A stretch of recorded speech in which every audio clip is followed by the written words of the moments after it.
79 teams to go on my road to predict all 131 teams this college football offseason. And we're on to the Colorado Buffaloes as we start out with the Pac-12 conference, my last Power 5 conference that I'm going to be doing. Then we'll move into Independence and Group of 5. But Pac-12, Colorado, they're on the clock today. And Colorado, not a very exciting team to watch last year. They sported one of the worst offenses that we saw a season ago. Defense wasn't terrible, but definitely was not good either. This is a Colorado team that's going to need a lot of overhaul to try to get into a bowl game. So can Colorado surprise some people and play in the postseason? Or will 2022 kind of feel like a rebuilding, possibly even a dumpster fire year for this Colorado program? What's up, Tailgaters? My name is Tailgate Nate, and welcome to my channel. I'm predicting all 131 teams this college football offseason. Guys, that means I'm doing your favorite team. So if you can go ahead, hit the subscribe button, ring the bell.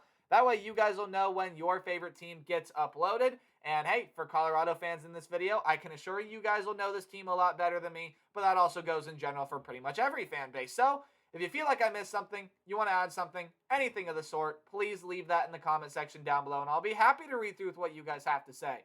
So let's talk about Colorado in 2022. This is my 12th and last place team in the conference, in the Pac-12 conference for 2022. And simply, just not a very good football team last year. I mean, 4-8. Yeah, 3-6 in conference. This team won some games, but it wasn't thanks to their offense. I'll tell you that. 257.4 yards per game. That's it. That's all Colorado gained last year, only scoring around 19 points per game. Their defense, second to worst in the Pac-12 in terms of yards per game.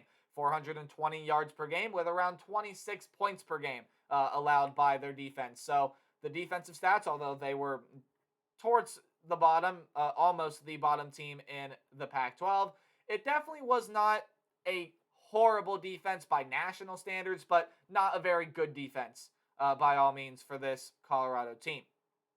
Taking a look at some of the talent that is leaving and coming in or coming back, but leaving this team. First of all, probably their two best offensive. Well, first you got Ashad Clayton, a running back, leaving, but now probably their two best offensive players are leaving. Jarek Broussard transferred over to Michigan State, had 661 yards and 2 touchdowns a season ago, and then Brendan Rice at the wide receiver position had 299 yards and 3 touchdowns a season ago. Also had 54 rush yards just for good measure. So definitely, in my opinion, your two most talented players on the offensive end are leaving this team, as well as, again, some other guys like Ashad Clayton, Dimitri Stanley, Levante Chenault are gone off this team as well. Broussard, hoping to be that next, is kind of hoping to be that next Kenneth Walker. There it is. Couldn't think of the name for a second. Don't know how that name escaped my mind. But Jarek Broussard looking to be the next Kenneth Walker at the Michigan State program. And Brendan Rice, I believe, transferred over to USC, adding depth to that already loaded wide receiver room. When you look at the defensive end, Mustafa Johnson, who attributed 2 sacks a season ago, is gone off this team. Also had 22 tackles. Carson Wells, a guy that can play defensive line and linebacker, but mainly played linebacker. Had 5.5 sacks, 51 tackles, 4 pass defended, and a pick, which he returned for a touchdown a season ago. He's gone off this team, as well as stud linebacker Nate Landman has had a couple hundred tackle seasons in the past, only 63 a season ago, but you'll lose his production as well. And then in the defensive back, Christian Gonzalez, who had 5 passes defended, which I believe led the team. Mark Perry, who had 3 interceptions, 66 tackles, was the second leading tackler. And then Mekhi Blackman has also gone off this team, had 41 tackles, 4 passes defended, and an interception there as well. So definitely a lot of talent leaving this Colorado team. And Colorado Buffalo fans, you see how few names are in that bottom half of this graphic right here for returning and coming in. Please give me more names that I need to watch out for, because honestly, there just was not a lot of eye-popping talent to me on this Colorado team. However, here are a couple names to watch, and I'm sure Colorado fans will let you know more in the comment section below. Brendan Lewis is a quarterback that is coming back. Now, again, this was a pass yard that didn't even average 150 yards per game last year, but his stat line looked like this: 1,540 yards, 10 touchdowns, 3 picks, so good. Solid touchdown interception ratio, rocking a 58% completion percentage, only threw 259 passes all year. This was a team that rushed for over 150 times more than they threw the ball. So definitely a rush-first mentality team.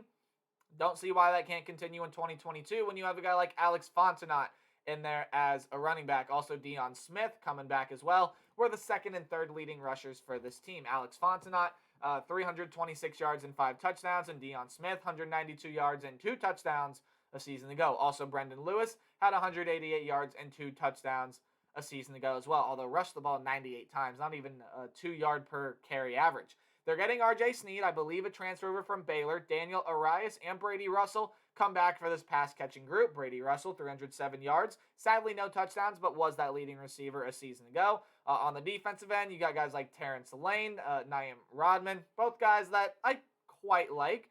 Josh Chandler Semeda was a transfer over, I believe, from West Virginia, slotted in there at the linebacking position. Quinn Perry coming back as well. And then Isaiah Lewis was the leading tackler on this team, had 2 interceptions a season ago. But when you look up and down this Colorado Colorado roster, a lot of a fair amount of experience on the offensive end. Lots of seniors, grad transfers, things like that. On the defensive end, though, there's still a lot of experience there, but the defensive back group, I'm looking at our lads right now, and it's like a depth chart site, and they have 3 redshirt freshmen starting in the defensive back position. So overall, definitely going to need some players to step up for this Colorado team, that's for sure. And Colorado fans, please let me know more names down in the comment section below. But let's take a look at their schedule, and I mean, it is a tough schedule. This is a tough schedule for Colorado. You got a home game against TCU, a road game against Air Force, and a road game against Minnesota in non-conference play. None of those are easy pushover wins for Colorado. They're going to have to fight to earn at least one of them. They're going to have to fight to earn even one of them. And then when you look into conference play, you got home games against UCLA, Cal, Arizona State, Oregon, and Utah. And you got to go on the road to play Arizona, Oregon, USC, and Washington. So kind of talking about this Colorado schedule here. Again, TCU is going to break in a new head coach in Sonny Dykes, losing some talent off that TCU team. But I have a feeling TCU is going to be fine. I think they're going to be competitive.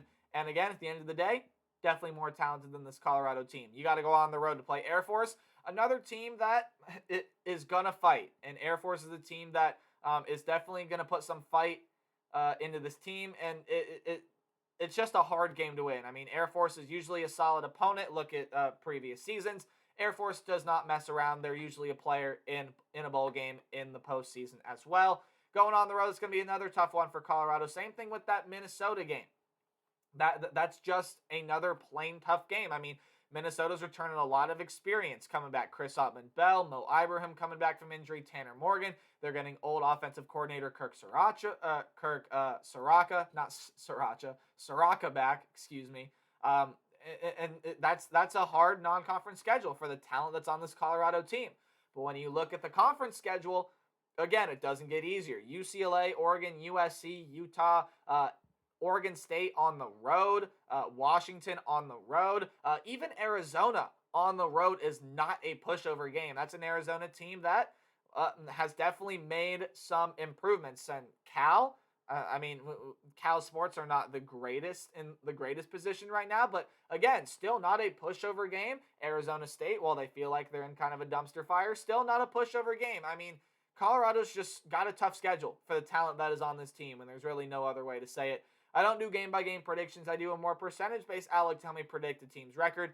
Games in red, I just don't see you winning. Games in orange, well, you maybe could win, but you'd probably have to pull off an upset to do it. Yellow are your 50-50 or high upset potential games. Games in yellow-green are games that you should win, but you got to watch out for teams on the other side of the ball. In games in green, I see you winning. But notice, on the schedule, there's no games in green for this Colorado team. There's no game in green anywhere, and that is because there is no game on this schedule that is a guaranteed win, and there's no game on the schedule that Colorado can look at and be the favorite in. In fact, Colorado may be underdogs in every game they play this year, with the exception of maybe a few games, but Colorado's definitely going to be a dog in most games that they play this year. I mean, just look at the back half of that schedule, though. Your last 4 games, I think it's going to be tough to win any one of those games. Going at Oregon State on the road, we know I've already talked about this non-conference slate. TCU, Minnesota, Air Force, they're going to have to fight to win any one of those games. At home against UCLA, that's going to be another tough game there as well. But if you're going to want to look for a win in Pac-12 play for this Colorado team, if you're a Colorado Buffalo fan and say, okay, where can we get some wins on the schedule? Well, in my opinion, I think it's the games in yellow. Now, maybe you could shock the world and pull off an upset in a game in orange. Maybe like on the road at Washington, maybe like the home game against UCLA, maybe the first week at home against TCU, maybe on the road at Air Force, who knows, right? But when you look at the games in yellow, I think on the road at Air Force, still going to be a tough game, but I think out of the 3 non-conference games, it's definitely the most likely game it's the most likely win that Colorado has. On the road at Arizona, I guarantee you that's not going to be a pushover for Colorado, but Arizona's still not a great Pac-12 team. That can be a game where they get a win. Maybe at home against Cal, at home against Arizona State. A couple other teams that, well, aren't in the best positions right now either. Could be some wins coming for Colorado there. But I just don't see this Colorado team being that competitive in 2022. I really don't.